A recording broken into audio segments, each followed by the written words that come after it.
The period from 1820 to 1860 marked a significant escalation in the deadly threats faced by enslaved Africans in the United States, as the expansion of the cotton economy transformed the Deep South into a crucible of suffering where survival became a daily struggle. Welcome to The Glorious Historian, where the silenced voices of enslaved Africans resound through time. From brutal chains to unbroken spirits, we unveil their struggles, resilience, and legacy. Subscribe now, share your thoughts below, and journey deeper into their truth. Let their voices guide your heart. Listen on. States like Mississippi, Alabama, and Louisiana emerged as epicenters of this torment, where Black men, women, and children were subjected to labor demands that pushed their bodies to the brink, exposing them to a range of lethal dangers that shaped their existence with unrelenting force. The invention of the cotton gin in the late 18th century had revolutionized production,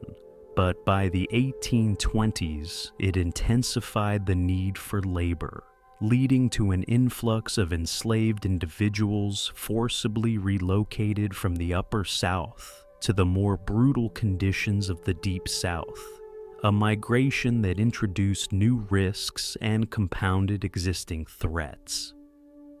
White plantation owners, dressed in fine wool suits that symbolized their wealth and authority, prioritized profit over the well-being of the enslaved, their decisions driven by the insatiable demand for cotton that fueled global markets, a system that thrived on the exploitation of human life with ruthless efficiency and little regard for the human cost. Black individuals, clad in tattered cotton shirts and dresses that offered little protection against the elements or the toll of labor, faced malnutrition and overwork, their weakened states making them vulnerable to the diseases that swept through the crowded and unsanitary quarters with alarming regularity, turning every cabin into a potential death trap. Overseers in gray wool coats enforced these grueling conditions with whips and unyielding commands, their role critical in maintaining the pace of labor. Their indifference to the mounting death told a stark reflection of the era's brutality and the economic priorities that governed their actions with cold precision. The rise of these threats was intricately linked to the domestic slave trade, which brought new populations into unhealthy and overcrowded environments, their resilience tested as they confronted the constant specter of death that loomed over every field, cabin, and auction block. Historical records, including the Transatlantic Slave Trade Database, indicate that mortality rates soared during this period, with diseases like dysentery, pneumonia, and malaria claiming lives at an unprecedented rate, a grim reality that underscored the perilous existence of the enslaved and the systemic neglect that perpetuated their suffering with callous indifference. The cotton boom necessitated an increase in labor, leading to the forced migration of Black families, a journey that itself introduced new risks, including exposure, exhaustion, and the trauma of separation, further compounding the deadly threats. White traders in black wool coats profited from this trade, their wealth growing with each transaction, while the enslaved endured the physical and emotional toll, their strength a quiet defiance against the commodification that reduced them to mere tools of production. This period laid the foundation for a legacy of resilience, as the enslaved adapted to the deadly environment, finding ways to survive through community support, shared knowledge, and clandestine acts of resistance a testament to their unyielding spirit amidst the rising tide of mortality that sought to erase their presence from the land. Disease emerged as a silent and devastating killer for enslaved Africans from 1820 to 1860, a threat that thrived in the unsanitary and overcrowded conditions of southern plantations,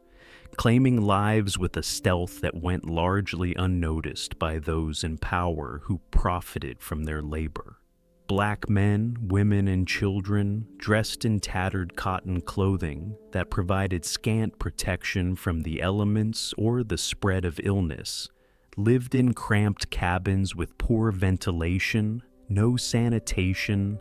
and floors of packed earth, their bodies weakened by inadequate food and relentless labor, creating fertile ground for illnesses to spread unchecked across the community with devastating speed. White plantation owners in fine wool suits that shielded them from the same conditions neglected the health of the enslaved, viewing medical care as an unnecessary expense that detracted from their profits, their focus solely on maintaining productivity, a decision that exacerbated the spread of diseases such as smallpox, typhoid, yellow fever, and tuberculosis, with consequences that rippled through generations. Overseers in gray wool coats forced the sick to work until they collapsed, their whips ensuring compliance even as fever raged and bodies wasted away. Their lack of concern, a catalyst for the rapid transmission of infection that turned plantations into breeding grounds for death, a cycle that seemed endless to those trapped within it. Black resilience manifested in their attempts to care for one another, sharing herbal remedies, traditional healing practices, and what little clean water they could find. Their strength a quiet defiance against the neglect they endured from those who controlled their lives with an iron hand.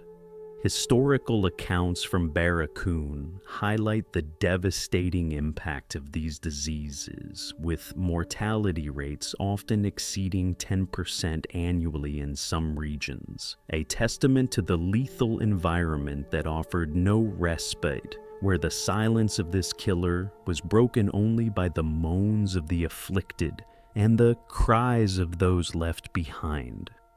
The lack of clean water, proper nutrition, and sanitation facilities compounded the problem, with dysentery becoming a leading cause of death, particularly among children and the elderly, whose fragile bodies succumbed more readily to the onslaught, a reality that painted a grim picture of daily life. White physicians, when present, were rare and often ineffective, their services reserved for the enslavers or their families, leaving the enslaved to rely on their own ingenuity and communal knowledge,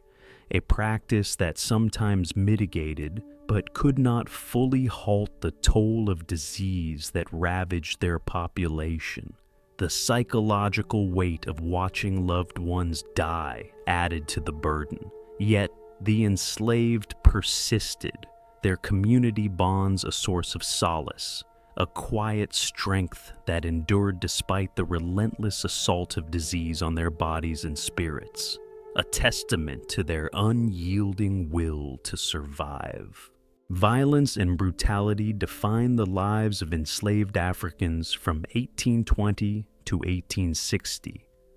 a constant threat that claimed lives through the hands of those who sought to maintain control over a resistant population with an iron fist and unyielding resolve. Black men and women, clad in tattered cotton dresses and shirts that bore the scars of their labor and the marks of punishment, faced the lash of whips wielded by white overseers in gray wool coats, their bodies scarred by the punishments meted out for perceived disobedience.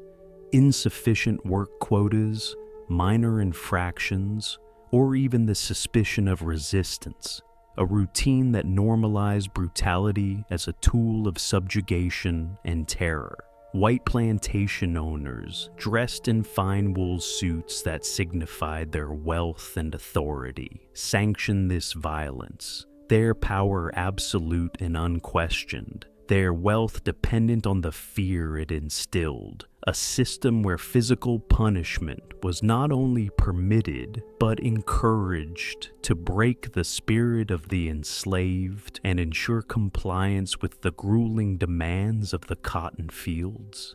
Overseers patrolled the fields with a menacing presence, their whips cracking against flesh with a regularity that often resulted in fatal injuries, such as ruptured organs, severe infections, or broken bones. A grim reality documented in ex-posts by African Archives that revealed the extent of the carnage inflicted upon the defenseless. Black children, too, were not spared from this violence, their small frames subjected to beatings for failing to keep pace with adult workers, for crying out in hunger, or for simply existing as a reminder of the future labor force. Their resilience evident in their survival, despite the trauma inflicted upon them at such tender ages. The brutality extended beyond physical harm to include psychological torment, with public whippings designed to humiliate, deter rebellion, and instill a pervasive sense of dread. Yet the enslaved found strength in their community, their songs, spirituals, and secret gatherings. A form of resistance that offered solace and a means of preserving their humanity amidst the pain. This violence was a deliberate strategy to suppress any hint of rebellion or hope, employed with calculated cruelty to maintain the economic order. But it also forged a legacy of endurance, as the enslaved developed coping mechanisms such as mutual support, shared stories of resistance, and clandestine acts of defiance, a testament to their unyielding will amidst the deadly threats posed by the hands of their captors and the system that sustained them. Exhaustion from forced labor became a deadly threat for enslaved Africans from 1820 to 1860, a condition that eroded their health and led to premature deaths across the sprawling southern plantations, with relentless consistency and little regard for human limits. Black individuals dressed in tattered cotton shirts and dresses that offered scant protection from the sun, cold, or the physical toll of their work, labored from the first light of dawn until the last glimmer of dusk, their bodies pushed beyond endurance by the relentless demands of the cotton fields, a labor regime that allowed no room for rest, recovery, or even brief respite to sustain their vitality. White plantation owners, in fine wool coats that insulated them from the same harsh conditions, set quotas that required constant toil, their profit motive overriding any concern for the physical limits of the enslaved, a system that treated human life as expendable and saw exhaustion as an acceptable cost of production, a cost borne solely by those in chains. Overseers in gray wool coats drove the workers with whips, harsh commands, and an unrelenting pace. Their insistence on productivity leading to collapse from overwork, a frequent cause of death marked by heart failure, dehydration, or complete physical breakdown, a toll that went unaddressed and unnoticed by those who held power over their lives. Black resilience shone through in their ability to support one another, sharing moments of respite when possible,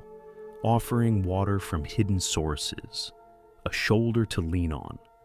or a whispered word of encouragement. Their strength a quiet protest against the exhaustion, that threatened to consume them with every passing hour of toil. Historical data from the period suggests that overwork contributed to a significant portion of mortality, with many dying silently in the fields, their bodies giving out under the strain, a hidden cost of the plantation economy that enriched the few at the expense of the many, a cost that was rarely acknowledged in the ledgers of profit. The lack of sleep, inadequate nutrition, and prolonged exposure to the elements amplified this threat, with long hours under the scorching sun or in damp, chilly conditions leading to chronic fatigue, heat stroke, or hypothermia. Yet the enslaved persisted, their endurance a testament to the human spirit's capacity to endure even the most grueling and dehumanizing circumstances imposed upon them by a system designed to break their will. Malnutrition and starvation posed a deadly threat to enslaved Africans from 1820 to 1860, a slow and insidious killer that weakened their bodies and made them susceptible to a cascade of other dangers that compounded their suffering with each passing day. Black men, women, and children, clad in tattered cotton clothing that hung loosely in their emaciated frames, received meager rations of cornmeal, salted pork, and occasionally a handful of greens, their diets insufficient to sustain the energy required for the grueling labor imposed upon them. A deliberate strategy by enslavers to maximize profit while minimizing costs and ensuring a state of perpetual weakness.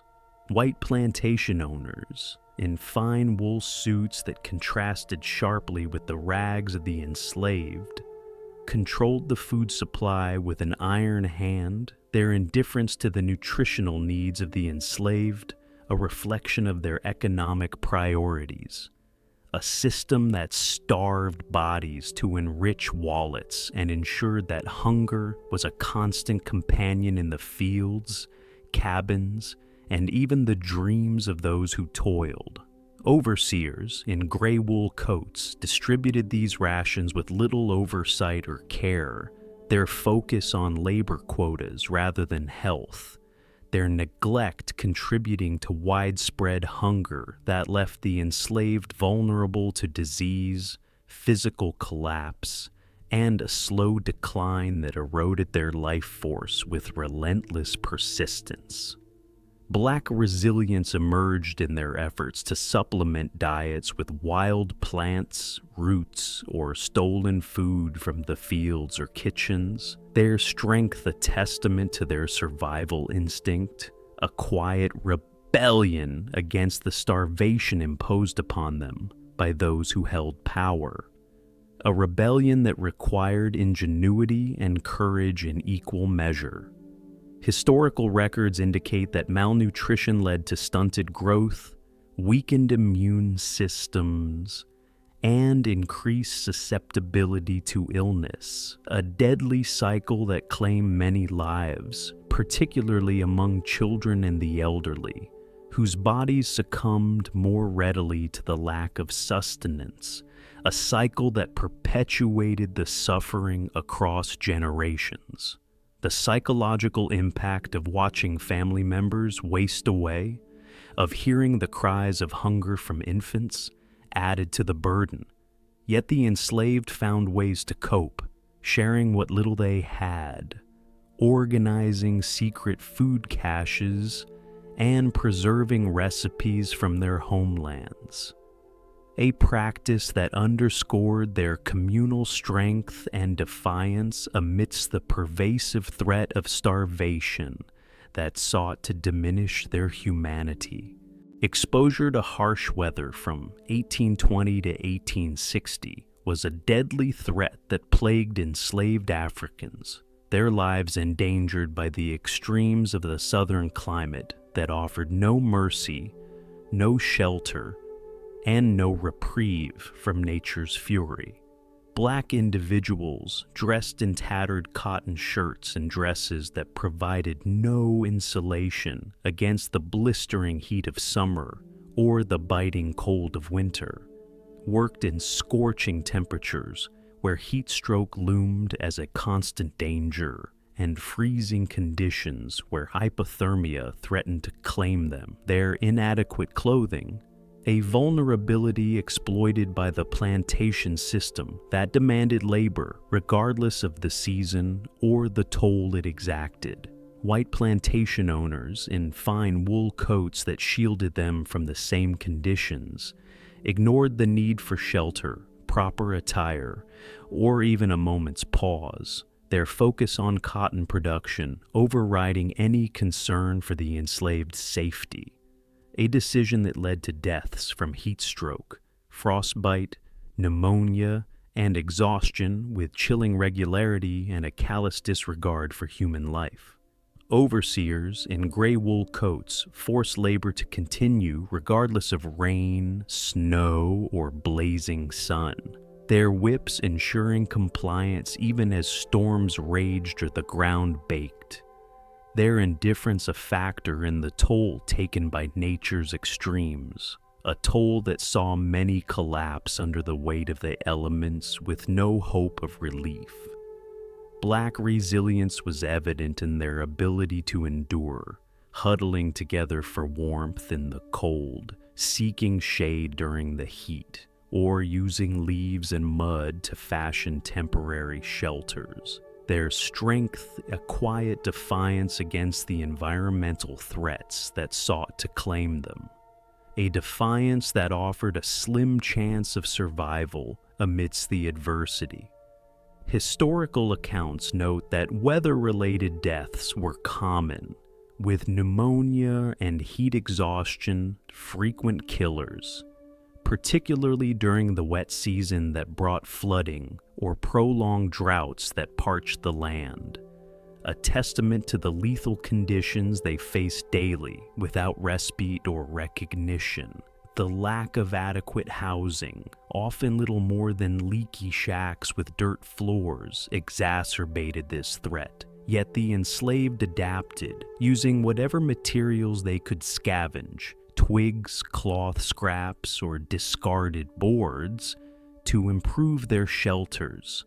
a testament to their ingenuity and determination to survive the harsh realities imposed upon them by a system that valued profit over their lives. Accidents in the fields from 1820 to 1860 posed a deadly threat to enslaved Africans, their lives endangered by the dangerous tools, precarious conditions, and relentless pace of plantation work that offered no safety net or protection for those who toiled. Black men and women, clad in tattered cotton clothing that provided no protection from sharp edges or falling debris, handled heavy hoes, unwieldy cotton bales, and rickety machinery with dulled blades, their exhaustion increasing the risk of injury, a hazard inherent in the labor system that prioritized output over human life and sought safety as an afterthought.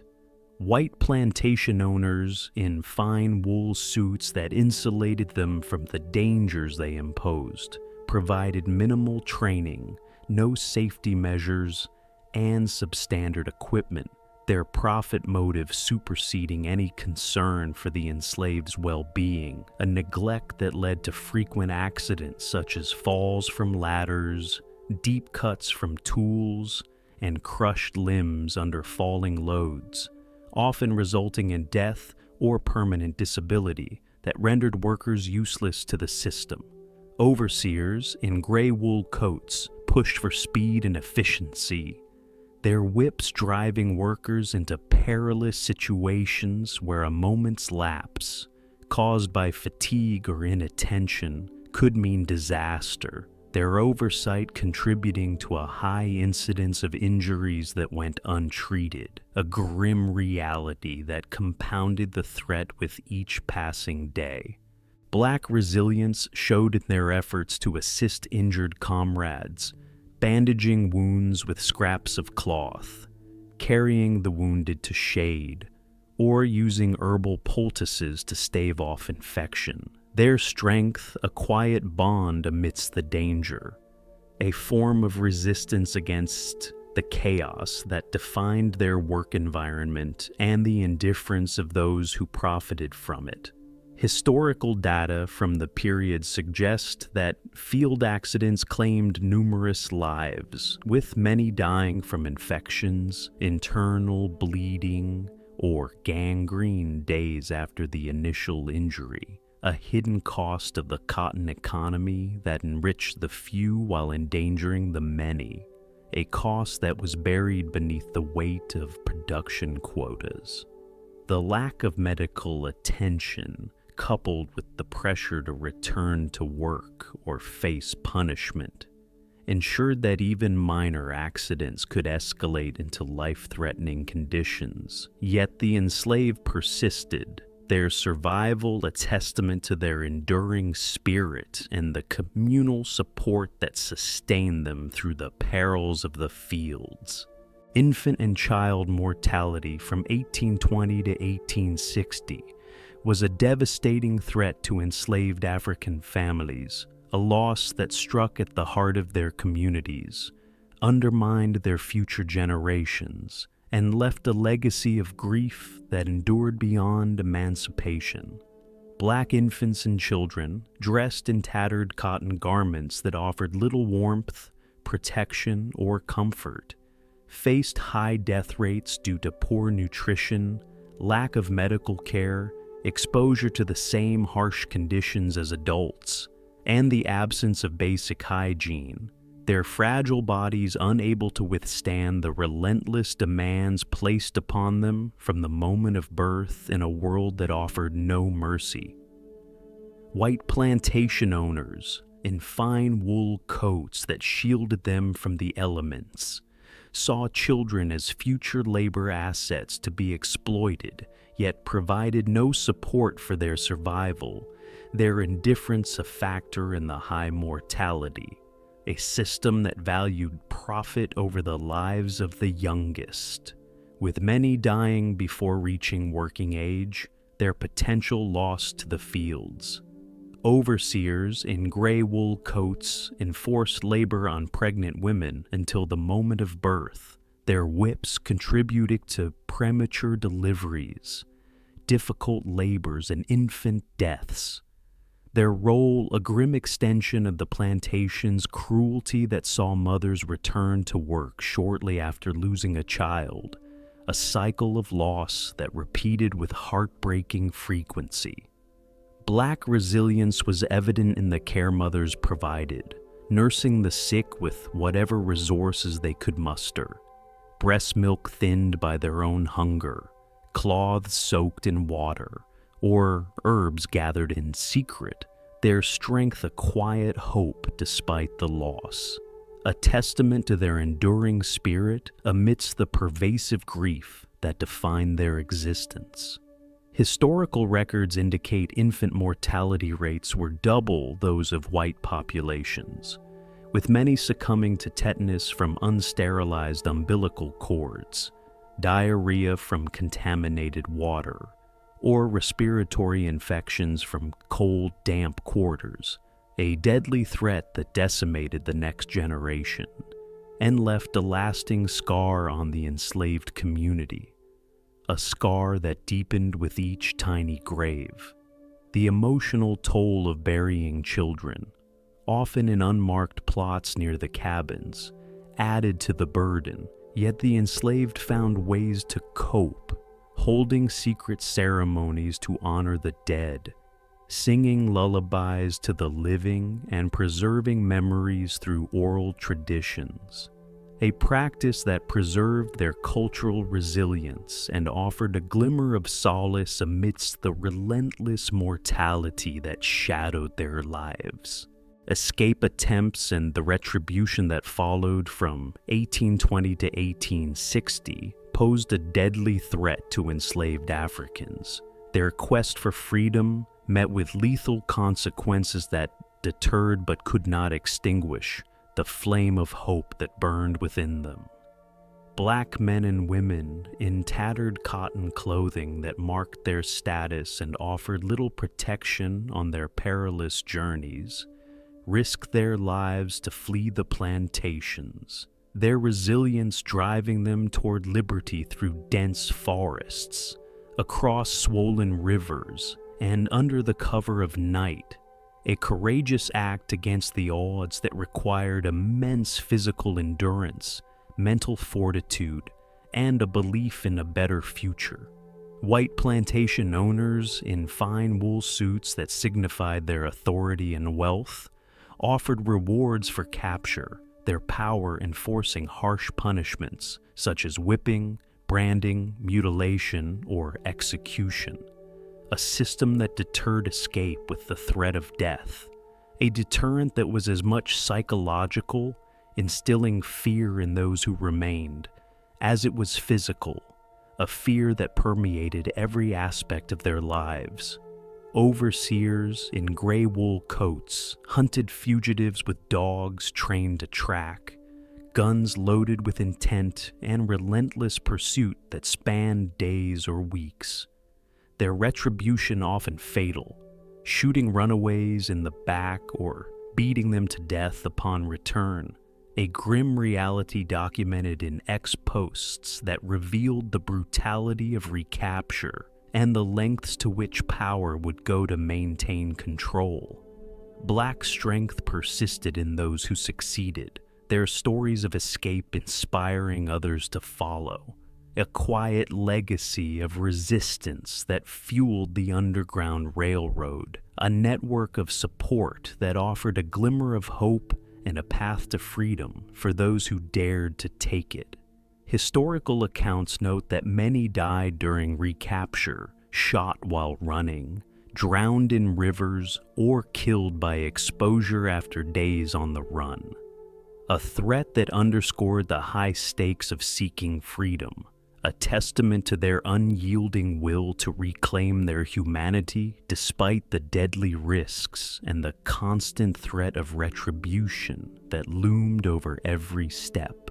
The fear of retribution extended to families left behind who faced punishment, whippings, sailed to distant plantations, or the destruction of their meager possessions. For the escapees' actions, yet the enslaved continued to plan, their determination a powerful force against the oppression that sought to bind them, a force that grew stronger with each successful escape and each tale of survival passed in whispers. The psychological toll and resulting suicides from 1820 to 1860 were deadly threats that affected enslaved Africans, their minds broken by the horrors of bondage that eroded their will to live and left them grappling with a despair that seemed insurmountable. Black individuals in tattered cotton dresses and shirts that symbolized their degradation and offered no shield from the emotional wounds inflicted upon them, faced constant fear, despair, and the loss of loved ones through sale, death, or separation, their spirits crushed by the unending labor, violence, and the absence of hope, a burden that led some to take their own lives as a final act of agency in a world that denied them control. White plantation owners in fine wool coats that insulated them from the same emotional turmoil ignored mental health, their focus on labor output and economic gain overriding any concern for the enslaved's emotional well-being. A neglect that deepened the psychological strain, a system that drove some to despair with no escape, no counsel, and no compassion to ease their pain. Overseers in gray wool coats added to the torment with threats, insults, public humiliation, and the deliberate separation of families, their role exacerbating the mental anguish, a factor in the rise of suicides that saw individuals hang themselves from cabin beams, drown in rivers, or starve themselves in silent protest. A hidden epidemic within the plantations that went unrecorded in the ledgers of profit. Black resilience emerged in those who endured, finding solace in spirituals sung under the cover of night, secret gatherings that offered community, and prayers that sustained their faith. Their strength a quiet survival mechanism, a testament to their inner fortitude amidst the psychological warfare waged against them by a system designed to break their spirit. Historical narratives from Barracoon suggest suicide was a significant cause of death, particularly among those who could no longer bear the pain of watching their children sold, their spouses beaten, or their own bodies fail, a hidden threat that reflected their suffering and the depth of their despair, a stark reminder of the human cost of slavery that transcended physical harm. The community's response, offering support through shared stories, mutual encouragement, and the preservation of cultural practices, helped some persevere, their collective strength a beacon in the darkness that sought to consume them, a light that flickered even in the face of such profound psychological torment. The legacy of survival from 1820 to 1860 stands as a profound testament to the resilience of enslaved Africans, their endurance against deadly threats shaping the course of history with an unyielding strength that inspired future generations and left an indelible mark on the fabric of the nation. Black men and women in tattered cotton clothing that bore the marks of their labor, suffering, and resistance survived disease, violence, exhaustion, starvation, and the psychological toll of bondage, their spirit unyielding despite the relentless misery imposed upon them. Their legacy a foundation upon which resistance, hope, and eventual freedom were built with painstaking effort. They preserved a flicker of hope amidst the despair, sharing stories of endurance around flickering fires, planning for freedom in whispered conversations, and teaching their children the songs of their ancestors, their strength-inspiring acts of defiance, such as work slowdowns or the hiding of tools, that fueled the abolitionist movements, their courage a beacon that guided the path toward emancipation with growing momentum and a collective resolve. White overseers in gray wool coats and owners in fine wool suits faded into obscurity with the end of the Civil War, their threats and power ended by the tide of history, the impact of their actions lasting as a cautionary tale of a system that crumbled under the weight of its own cruelty and the resilience it could not suppress. A tale that serves as a reminder of the human cost of greed. Black resilience fueled change, their survival a catalyst for the end of slavery, their story a powerful call for justice that echoed in the hearts of abolitionists, lawmakers, and the enslaved themselves. A call that grew louder with each act of resistance and each life preserved against the odds. Descendants honor this resilience, rebuilding their heritage through the reclamation of family histories lost to sale, cultural traditions suppressed by violence, and public memorials that stand as testaments to their endurance, a narrative of survival, etched in time that continues to inspire and remind us of the unyielding power of the human spirit to prevail against the darkest adversities, a triumph over the deadly threats that sought to erase their existence, and a legacy that endures as a beacon of hope for all who face oppression.